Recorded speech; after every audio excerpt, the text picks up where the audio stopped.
குமாரன் பரிசுத்தாவின் திரியேக நாமத்தினாலே ஆமென். இந்த ஆராதனை காரணமாக நாம் யாவும் முழங்கால் பிடித்து ஆண்டவரை நோக்கி ஜெபம் செய்வோம். இந்த பரிசுத்தமான இந்த மாதத்தின் முதல் நாளுக்காக நாம் ஆண்டவருக்கு நன்றி சொல்லுவோம். கடந்த 6 மாதங்கள் கர்த்தர் நம்மை கிருபையாய் பாதுகாத்து பராமரித்து இந்த 7வது மாதத்தின் முதல் பரிசுத்த நாளிலே நம்மை கூட்டி சேர்த்த அவருடைய மகா பெரிய தயவுக்காக நாம் ஆண்டவருக்கு நன்றி சொல்லுவோம். இந்த வருடத்தின் பாதி நாட்களை கடந்து கொள்ள தேவன் நமக்கு உதவி தந்திருக்கிறார். எத்தனை இடர்கள், எத்தனை பிரச்சனைகள், எத்தனை வியாதிகளை மத்தியிலும் கர்த்தர் நம்மோடு கூட கொள்ளை நோய்க்கு நம்மை தப்புவித்து நம்முடைய பசுத்த நன்மையினாலே நம்மை நிரப்பி ஆசீர்வதித்த அவருடைய எல்லா தயவுகளுக்காகவும் நாம் ஆண்டவருக்கு நன்றி சொல்லுவோம். இந்த காலவேளையிலே நம்மை ஒப்புக் கொடுப்போம். ஆண்டவரே, இந்த நாளிலே பசுத்த பிரசன்னத்தை நாங்கள் உணர்வோமே. நீர் எங்களுக்கு உதவிதால் சுவாமி, பசுத்த கடத்திலே ஒப்புக் கொடுக்கிறோம். நீர் எங்களை ஆட்கொள்ளும் ராஜாயம் பசுத்த சன்னிதானத்தை ஒப்புக் கொடுத்து தாராளமை ஆசீர்வாதத்தால் நமக்கு இருக்கிற எப்படையாவது நம்மை தாராள ஜபத்தினராய் நடத்துவார்கள்.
உட்கார்வோம்.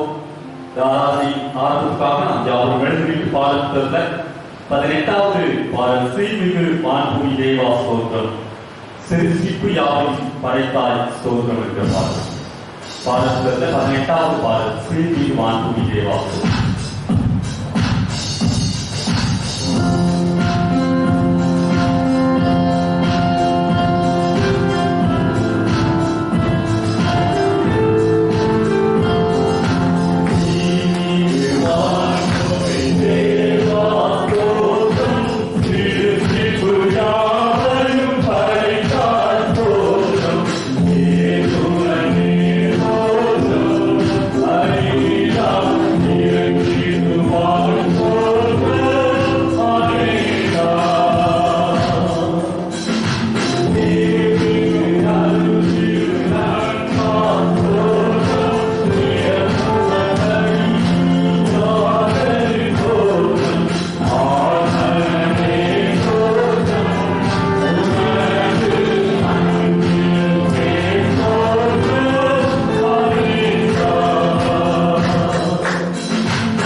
சங்கீதங்களின் புஸ்தகம் 136ஆம் சங்கீதத்தை முறைமுறையாக வாசிக்க கேட்போம். மாறி மாறி வாசிக்கும்படியாய் தெரிந்து கொள்ளப்பட்ட சங்கீதத்தின் புஸ்தகம் 136. Our responsibility, Psalms 136. கர்த்தரை துதியுங்கள், அவர் நல்லவர், அவர் கிருபை என்றும் உள்ளது. கர்த்தரை துதியுங்கள், அவர் கிருபை என்றும் உள்ளது. வானத்தை ஞானமாய் உண்டாக்கினவரை துதியுங்கள், அவர் கிருபை என்றும் உள்ளது. பெரிய சுடர்களை உண்டாக்கினவரை துதியுங்கள், அவர் கிருபை என்றும் உள்ளது. இரவிலாத சந்திரனையும் நட்சத்திரங்களை படைத்தவரை துதியுங்கள், அவர் கிருபை என்றும் உள்ளது. அவர்கள் நடுவிலிருந்து இஸ்ரவேலை புறப்பட பண்ணினவரை துதியுங்கள், அவர் கிருபை என்றும் உள்ளது.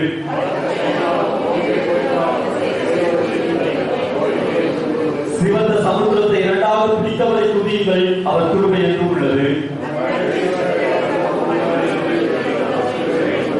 பார்வோனையும் அவன் சேனைகளையும் சிவந்த சமுத்திரத்தில் கவிழ்த்து போட்டவரை துதியுங்கள், அவர் கிருபை என்றும் உள்ளது. பெரிய ராஜாக்களை சங்கரித்தவரை துதியுங்கள், அவர் கிருபை என்றும் உள்ளது. எமோரியரின் ராஜாவாகிய சீகோனை அழித்தவரை துதியுங்கள், அவர் கிருபை என்றும் உள்ளது. அவர்கள் தேசத்தை சுதந்திரமாக தந்தவரை துதியுங்கள், அவர் கிருபை என்றும் உள்ளது.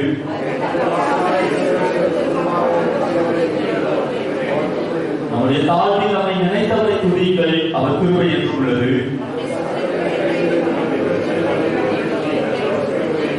மாம்சத்தில் உள்ள யாருக்கும் ஆகாரம் கொடுக்கிறவரை துதியுங்கள், அவர் கிருபை என்றும் உள்ளது. கடைசி வசனத்தை யாரும் சேர்ந்து வாசிப்போம். பரலோகத்தின் தேவனை துதியுங்கள், அவர் கிருபை என்றும் உள்ளது. பிதாவுக்கும் குமாரனுக்கும் பரிசுத்த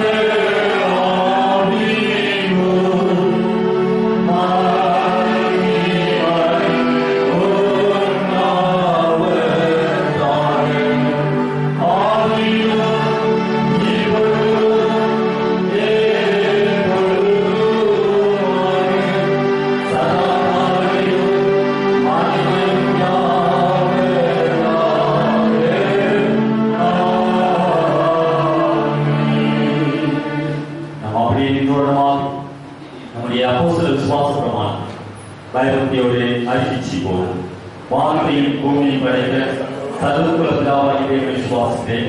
ஒருவரே குமாரனாகிய நம்முடைய ஆண்டவராகிய இயேசு கிறிஸ்துவை விசுவாசிக்கிறேன். அவர் பரிசுத்தாவியினாலே கண்களுக்கு உட்படுத்தி வந்தார். பதிலாற்றின் காலத்தில் பாடுபட்டு சிலுவையில் அறையுமாறு அடக்கமும் பாதாளத்தில் இறங்கினார். மூன்றாம் நாள் மற்றொருத்திலிருந்து எழுந்தருளினார்.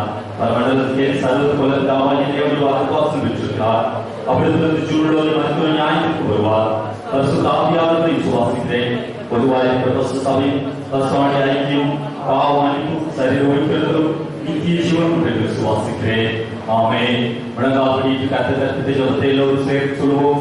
பரமண்டலங்களில் இருக்கிற எங்கள் பிதாவே, உம்முடைய நாமம் பரிசுத்தப்படுவதாக, உம்முடைய ராஜ்யம் வருவதாக, உம்முடைய சித்தப்பலன்களை செய்யப்படுவது போல உம்மையும் செய்யப்படுவதாக. அங்கே யாருக்கு எங்களுக்காக எங்களுக்கு விரோதமாய் குற்றம் செய்யும் நாம் மன்னிக்கிறவர்களை குற்றங்களை மன்னி உங்களை மாற்றி பரிசுத்த நாமத்தின் தரிசித்து ராஜ்யம் பலனை மன்னி என்றைக்கும் உம்முடைய கையிலே. ஆமென். உட்கார்வோம். அல்லேலூயா, அல்லேலூயா.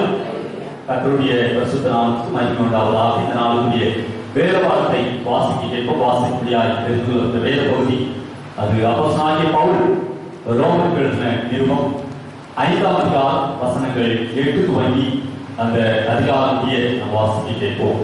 Roman chapter 5 verses 8 to 21. இந்த நாளுக்காக தெரிந்து கொள்ளப்பட்ட வேத பாடம் ரோமர் 5ஆம் அதிகாரம் வசனங்கள் 8 முதல் கடைசி வரை.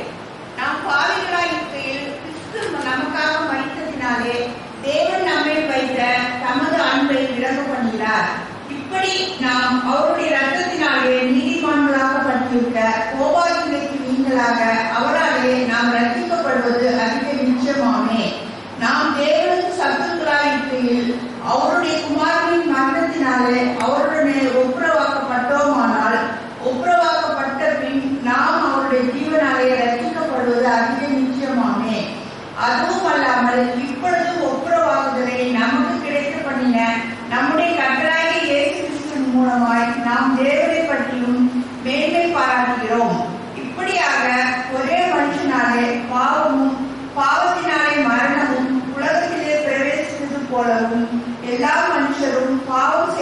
இல்லாதபடியால் மரணம் எல்லோருக்கும் வந்தது போலவும் இதுவும் ஆயிற்று. நியாயப்பிரமாணம் கொடுக்கப்படுவதற்கு முன்னும் பாவம் உலகத்தில் இருந்தது. நியாயப்பிரமாணம் இல்லாதிருந்தால் பாவம் எண்ணப்பட மாட்டாது. அப்படி இருந்தும் மரணமானது ஆதாம் முதல் மோசே வரைக்கும் ஆதாமின் மீறுதலுக்கு ஒப்பாய் பாவம் செய்யாதவர்களையும் ஆண்டு கொண்டது. அந்த ஆதாம் பின்பு வந்தவருக்கு முன்னடைவுமானவன். ஆனாலும் மீறுதலின் பலன் கிருபை வரத்தின் பலனுக்கு ஒப்பானது அல்ல. எப்படியெனில் ஒருவருடைய மீறுதலினாலே அநேகர் மரித்திருக்க தேவனுடைய கிருபையும் இயேசு கிறிஸ்து என்னும் ஒரே மனுஷனுடைய கிருபையினாலே வரவும் அநேகர் மேல் அதிகமாய் பெருகியிருக்கிறது. மேலும் ஒருவன் பாவம் செய்ததினால் உண்டான தீர்ப்பு தேவன் அருளும் ஈவுக்கு ஒப்பானது அல்ல. அந்த தீர்ப்பு ஒரே குற்றத்தின் நிமித்தம் ஆக்கினைக்கு ஏதுவாய் இருந்தது. கிருபை வரமோ அநேக குற்றங்களை நீக்கி நீதி விலகவும் தீர்ப்புக்கு ஏதுவாய் இருக்கிறது. அல்லாமலும் ஒருவருடைய மீறுதலினாலே அந்த ஒருவன் மூலமாய் மரணம் ஆண்டு கொண்டிருக்க கிருபையின் பரிபூர்ணத்தையும் நீதியாகிய ஈவின் பரிபூர்ணத்தையும் பெறுகிறவர்கள் இயேசு கிறிஸ்து என்னும் ஒருவராலே ஜீவனை அடைந்து ஆழ்வார்கள் என்பது அதிக நிச்சயமாமே.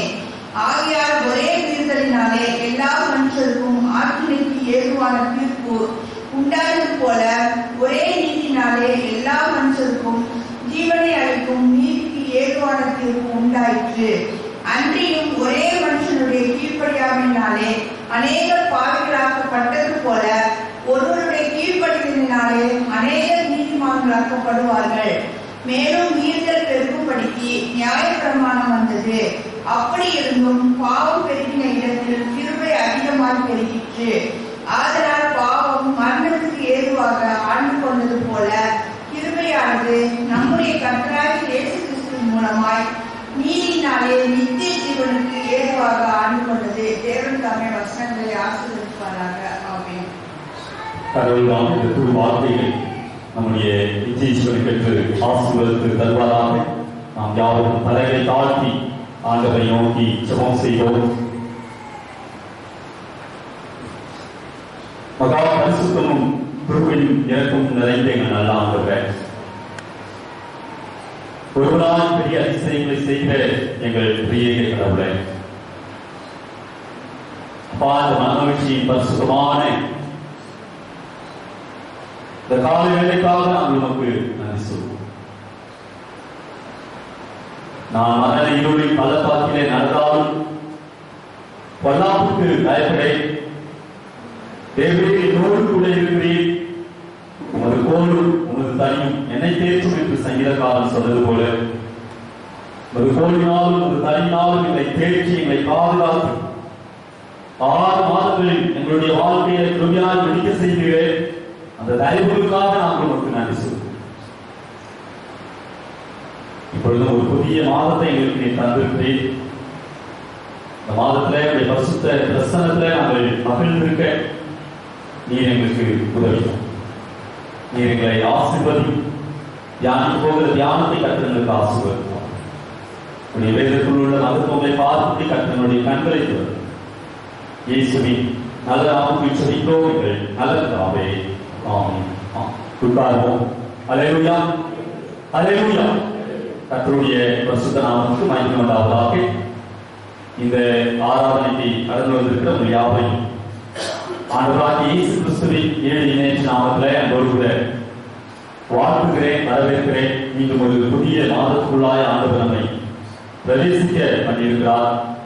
எத்தனையோ இடர்களின் மத்தியிலும் கர்த்தருடைய கிருபை நம்மை தாங்கி நடத்தி இருக்கிறது. அந்த எல்லா தயவுகளுக்காக நான் ஆண்டவரை ஸ்தோத்திரிக்கிறேன். இந்த மாதத்தின் வாக்குத்தத்தமாக நாம் தியானிக்கும்படி எடுத்துக்கொண்ட வேத பகுதி அது பரிசுத்த சங்கீதங்களின் புஸ்தகம் 136ஆம் சங்கீதம். முதலாவது வசனத்தை வாசிக்கும் பொழுது இங்கே வசனம் சொல்கிறது, கர்த்தரை துதியுங்கள், அவர் நல்லவர், அவர் கிருபை என்று உள்ளது. கர்த்தரை துதியுங்கள், அவர் நல்லவர், அவர் கிருபை என்று உள்ளது. கிருபை, அவருடைய கிருபை என்று உள்ளது. இஸ்ரவேல் ஜனங்களை இந்த அதிகாரம் முழுசும் நாம் வாசிக்கும் பொழுது இஸ்ரவேல் ஜனங்களை அவருடைய கிருபை எந்த அளவுக்காய் தாக்கினது என்பதை நம்மால் உணர்ந்து கொள்ள முடியும். கிருபை என்பதற்கு ஒரு பக்தன் இப்படி சொல்லுகிறான், தகுதி இல்லாதவனுக்கு காட்டும் தயவு. ஒரு விஷயத்துக்கு நாம் தகுதியே இல்லை அப்படின்னா அந்த விஷயம் நமக்கு கிடைக்குது அப்படின்னா அது ஆண்டவருடைய கிருபை. கிட்டத்தட்ட இன்னைக்கு COVID-19 5 லட்சத்துக்கும் மேற்பட்ட மக்கள் மறித்து போயிருக்காங்க.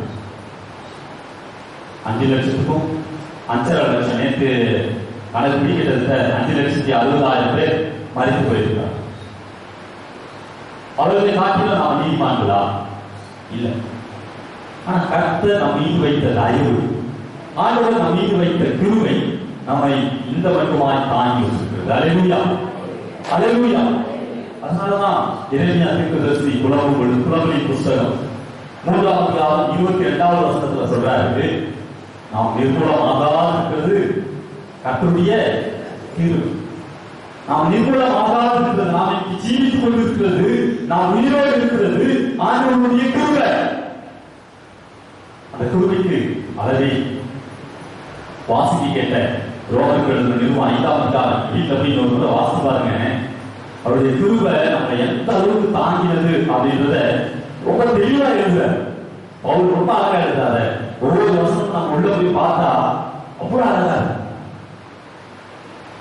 பிரியமானவர்களே, ஒரே மனுஷனுடைய பாவத்தினால அநேகர் மரித்தார்கள். அதான் சொல்ற, ஒரே மனுஷனுடைய பாவத்தினால அநேகர் மரித்தார்கள்.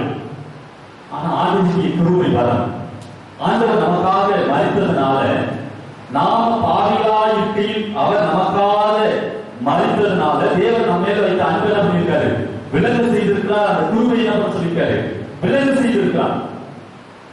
மோசையின் மூலமா நியாயப்பிரமாணம் கொடுக்கப்பட்ட பிறகு ஒவ்வொரு பாவத்துக்கும் ஒவ்வொரு தண்டனை இருந்துச்சு. அமாவலி ஒவ்வொரு பாவத்துக்கும் ஒவ்வொரு தண்டனை இருந்துச்சு. ஆனா ஆண்டவர் நம்மை கிருபாதாரமாய் கிருபையிலே ஒப்பு கொடுத்த பிறகு நமக்கு கிருபை மட்டும் தான் மிச்சம் இருக்கு, தண்டனை இல்லைங்க. இங்க வேத வசனம் சொல்லுங்க, ரொம்ப பிடிக்கும் அந்த வசனம்.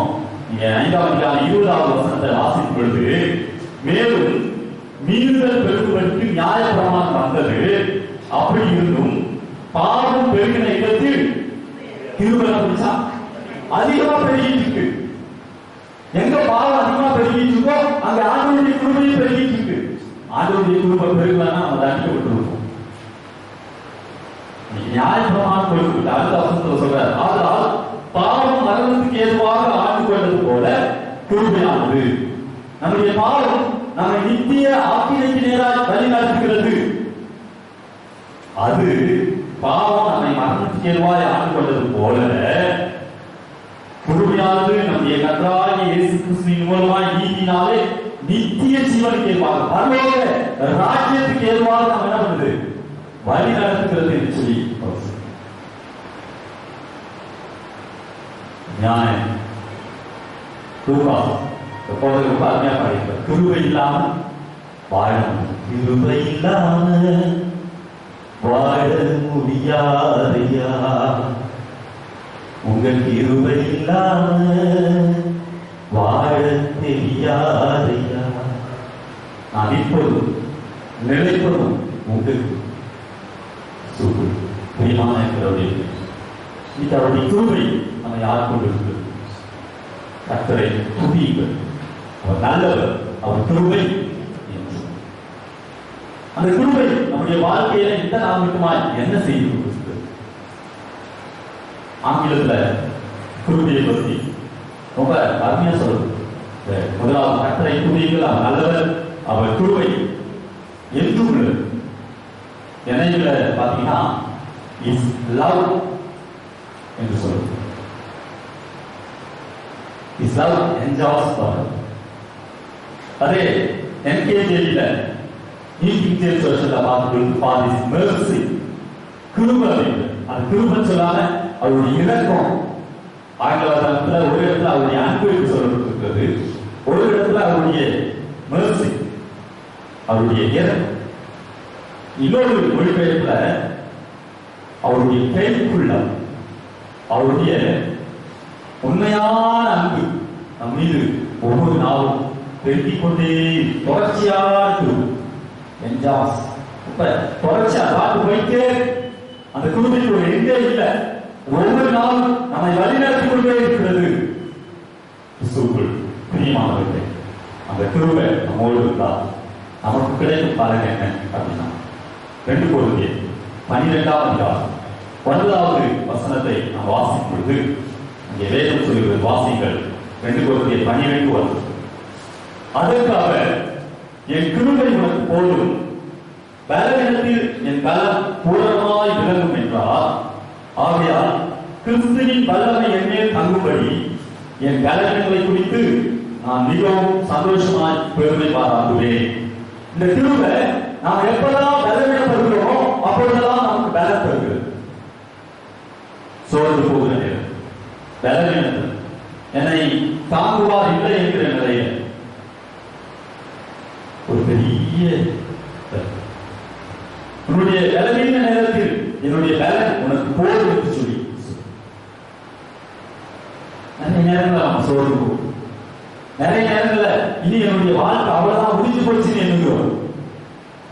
அந்த நேரங்களில் எல்லாம் அவருடைய கிருபை, அவருடைய பரிசுத்த கிருபை நம்மை தாங்கிக் கொண்டே எபிரேயர் வாக்கியம் இதை குறித்து எழுதுவது எபிரேயருக்கு எழுதின நிருபம் 4ஆம் அதிகாரம் 15-16 வசனங்களை நம்ம வாசிக்கும் பொழுது வேதம் சொல்கிறது, நம்முடைய பலவீனங்களை குறித்து பரிதவிக்க கூடாத பிரதான ஆசாரியர் நமக்கு இராமல் எல்லா விதத்திலும் நம்மை போல் சோதிக்கப்பட்டும் பாவம் இல்லாதவராய் இருந்த பிரதான ஆசாரியரே நமக்கு இருக்கிறார். ஆதலால் நாம் இரக்கத்தை பெறவும் ஏற்ற சமயத்தில் சகாயம் செய்யும் கிருபையை அடையவும் தைரியமாய் குருவாசனத்தை நினைப்போம். நம்முடைய பலவீனத்துல அதை மேற்கொள்ள நம்முடைய சொந்த பலத்தால முடியாது.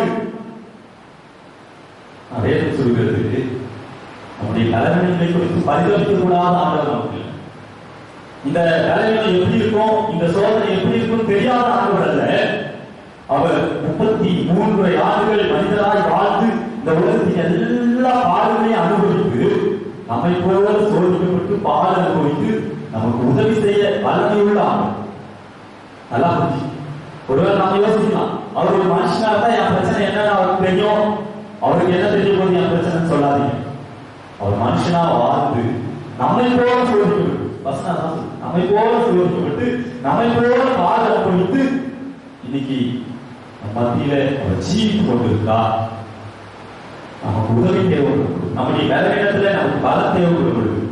அவருடைய கிருபாசன தன்மைக்கு நாம் கடந்து வருவது, அதை மேற்கொள்வதற்கு அவர் நமக்கு உதவி. 2வது காரியம், நம்முடைய பலவீனத்துல பலத்திற்கு ஆகுவர். 2வது, மனுஷர்களிடத்துல நமக்கு தயவை பெருகப்படுகிறார். உலகத்துல மனுஷ தயவு இல்லாம நம்மளால ஒன்றும் செய்ய முடியாது. ஆண்டவர் நமக்கு உதவி செய்தால் மட்டும்தான் இந்த தயவு நமக்கு கிடைக்கும். வேதம் சொல்கிறது, ஆதியாகமத்தின் புஸ்தகம் 39ஆம் அதிகாரம் 21வது வசனத்தை யாராவது வாசிங்க. ஆதியாகமம் 39.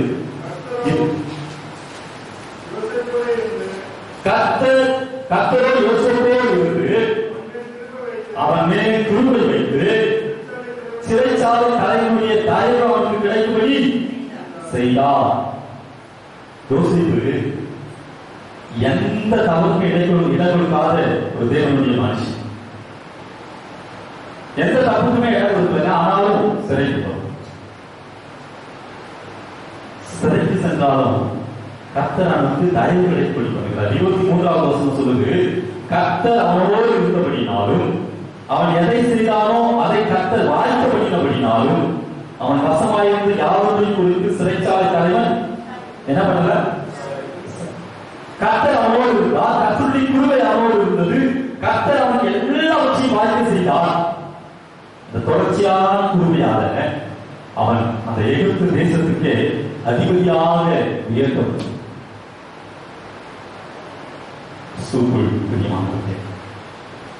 நம்முடைய பாவ சூழ்நிலையில் அல்லது நாம் பாவத்துக்கு உட்படுகிற நிலையிலே நாம் எப்படி வாழ்ந்து, நாம் எப்படி இருக்கிறோம் ஆண்டுக்கா பாருங்க. தாவீது ஆண்டவருக்கு ரொம்ப பிரியமா, ஆண்டவர் அவன் பார்த்து சொல்றார், ஈசாயின் குமாரனாகிய தாவீதை இருதயத்துக்கு ஏற்றவனாக கண்டேன். ஒரே ஒரு இடத்துல அவன் விழுந்து போகும். அதற்கான சூழ்நிலை அவனுக்கு உண்டாயிற்று. அவன் விழுந்து போகிறான்.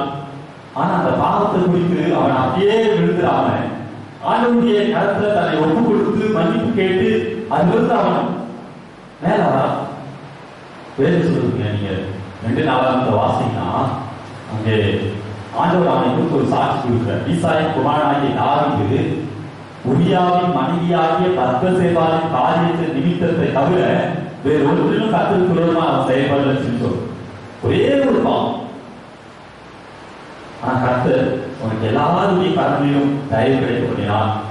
சமஸ்த இஸ்ரவேல் ராஜ்யத்தை முதல்ல கட்டியாண்ட ஒரே ராஜா இந்த தாவீது. ஆண்டவர் எல்லாருடைய கண்களிலும் அவன் தயவு கிடைக்கும். கிறிஸ்துவுக்குள் பிரியமானவர்கள், பலவீனத்துல இழந்தவர்கள் இருப்பார்கள், மனுஷரிடத்துல தயவு கிடைக்கப்படுகிற இருப்பார்கள். 3வது கடைசியுமா பேர் சொல்லி அழைத்திருக்கிற அவர் உங்களின் என்னையும் ஒவ்வொருவராய் தனித்தனியாய் பேர் சொல்லி அழைத்திருக்கிறார். அவருடைய கிருபைக்கு அளவே இல்லை. ஆபிரகாமின் புத்தகம் 33 17வது வசனத்தை வாசம் பார்த்தீங்கன்னா அங்கே மோசேயோடு கூட ஆண்டவர் பேசுகிறார். ஆபிரகாம் 33:17. அப்பொழுது கர்த்தர் மோசேயை நோக்கி, நீ சொன்ன இந்த வார்த்தையின்படியே செய்தேன். என் கண்களில் உனக்கு கிருபை கிடைத்தது. உன்னை பெயர் சொல்லி அழைத்து அறிந்திருக்கிறேன். ஏன் ஆண்டவர் சொன்னார் தெரியுங்களா? இங்க மோசேக்கு ஒரு பெரிய நெருக்கம். பல பிரச்சனைகளுக்கு மத்தியில தான் மோசே கேட்கிறார், ஆண்டவரே நீங்க என்ன பெயர் சொல்லி அழைத்திருக்கிறீர்களா? இங்க 11வது வசனம் சொல்லுது, ஒருவன் தன் சிநேகிதனோடு பேசுவது போல கர்த்தர் மோசேயோடு முகமுகமா என்ன பண்ணாரா? பேசினார். 13வது வசனத்துல அவர் சொல்றாரு, ஆண்டவரே அந்த 11வது வசனத்துல 18வது வசனம் வரைக்கும் நீங்க சொல்லி வாசுவார். 13வது வசனத்துல சொல்றாரு, உங்களுடைய கண்களில் இப்பொழுது எனக்கு கிருபை கிடைத்ததானால் நான் உன்னை அறிவதற்கும் உம்முடைய கண்களில் எனக்கு கிருபை கிடைப்பதற்கும் உம்முடைய வழியை எனக்கு அறியும் இந்த ஜாதி உடைய ஜனம் என்றும் நினைத்தருளும் என்றான். 19வது வசனத்தில் ஆண்டவர் சொல்றார், அதற்காக என்னுடைய தயவை எல்லாம் நான் உனக்கு முன்பாக கடந்து போக பண்ணி கர்த்தருடைய நாமத்தை உனக்கு முன்பாக கூறுவேன். எவன் மேல் கிருபையாயிருக்க சித்தமாயிருப்பேனோ அவன் மேல் கிருபையாயிருப்பேன். எவன் மேல் இரக்கமாயிருக்க சித்தமாயிருப்பேனோ அவன் மேல் இரக்கமாயிருப்பேன் என்று சொல்லி கிறிஸ்துவுக்குள் பிரியமானவர்களுக்கு பெரிய ஆசீர்வாதத்தை அங்கே அவனுக்கு கொடுத்தார். எப்ப தெரியுங்களா? இந்த ஜனங்களை வழி விலக்கி பாவம் செய்து ஆண்டவர் இந்த ஜனங்களை அழிக்க நினைச்ச பொழுது அவர்களுக்காக திறப்பி வாசலில் நிற்கிறார். அவருக்குள்ள ஒரு பெரிய சோர்வு. இந்த ஜனங்களை எப்படிதான் நம்ம அனுப்பி போறது? நான் போக மாட்டேன்னு சொன்னாலும் ஆண்டவர் நம்மளை கூப்பிட்டு வந்தாரு. இப்ப இந்த ஜனங்கள் இப்படி பண்றாங்களே அப்படின்னு சொல்லி ஒரு பெரிய சோர்வுக்கு நேராக அவன் கடந்து வந்த பொழுதுதான் சொல்றான், ஆண்டவரே என்னுடைய கண்கள் எனக்கு கிருபை கிடைக்கும். ஆண்டவர் சொல்றார், என்னுடைய கண்கள் அவனுக்கு கிருபை கிடைக்கும். நான் உன்னை பெயர் சொல்லி அழைக்கிறேன். அந்த ஒரு பிரசனத்தை பார்க்க முடியாத ஒரு பெரிய கிருபையை அந்த மோசே காண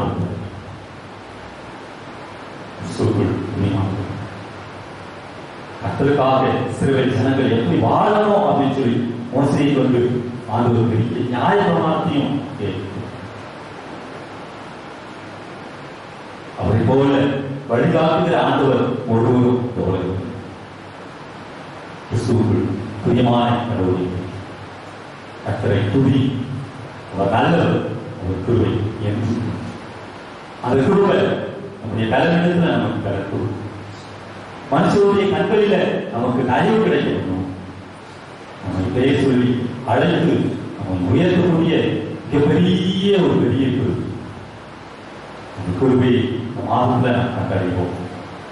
எல்லா விதமான பயத்துக்கும் ஆண்டவர் நம்மை விலகி நீக்கும்.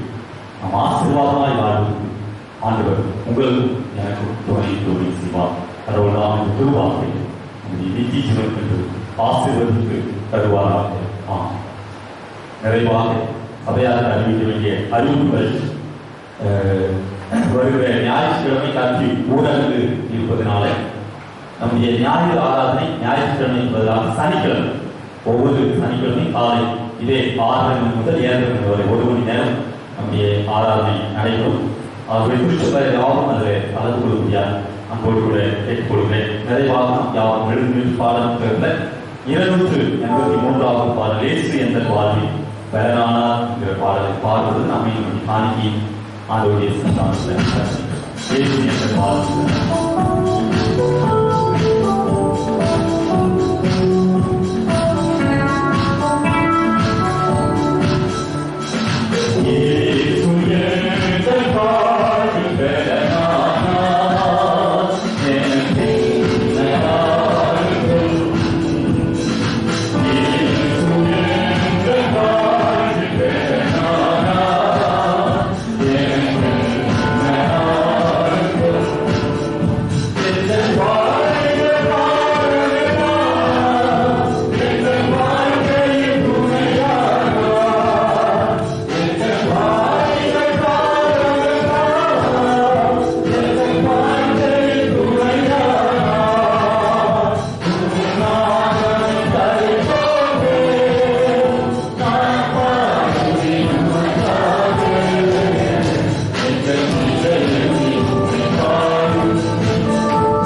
தேவ கிருபையாமே ஒவ்வொருவரோடும் எப்பொழுதும் நிறைவாயிருக்கும். கர்த்தர் பெரிய காரியம் செய்யும். நன்மையான ஈவுகளை தந்து நடக்கும். கிருபைக்குள்ளாய் தேவன் மூடிக்கும். இந்த மாதத்தை நீர் எங்களுக்கு ஆசீர்வாதம் தருகிறபடினாலே நன்றி. அந்த ஒவ்வொருவரையும் ஆசீர்வாதம் வலியுறுத்துகிறபடினாலே நன்றி. படைக்கப்பட்ட காணிக்கைகளை என் தேவன் ஏற்று அங்கீகரித்து ஆசீர்வதிக்கிறபடினாலே நன்றி. ஒவ்வொருவருக்கும் அதனுடைய பலனை பன்மடங்காய் திருப்பி தந்து ஆசீர்வதிக்கிறபடினாலே சோதரிக்கும். கிருபையின் கடலிலே தாழ்த்துகிறோம். கர்த்தர் பொறுப்பெடுக்கும். எல்லா துணியான நீர் எடுக்கும். இயேசுவின் நல்ல நாமத்தில் ஜெபிக்கிறோம் எங்கள் நல்ல பிதாவே. ஆமென். கர்த்தருடைய ஆசீர்வாதம் நம்முடைய கர்த்தராகிய இயேசு கிறிஸ்துவின் கிருபை பிதாவாகிய கடவுளின் அன்பு பரிசுத்த ஆவியுடைய அன்பின் ஐக்கியம் சிநேகம் இன்னும் சதா காலங்களில் நம் அனைவரோடு கர்த்தருடைய வருகைக்கு நிறைவாய் தங்கி தாவளிப்பதாக.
சமாதானத்தோட போய்விடுவோம். ஆத்மாவை கர்த்தரை ஸ்தோத்திரி, என் முழு உலகையும்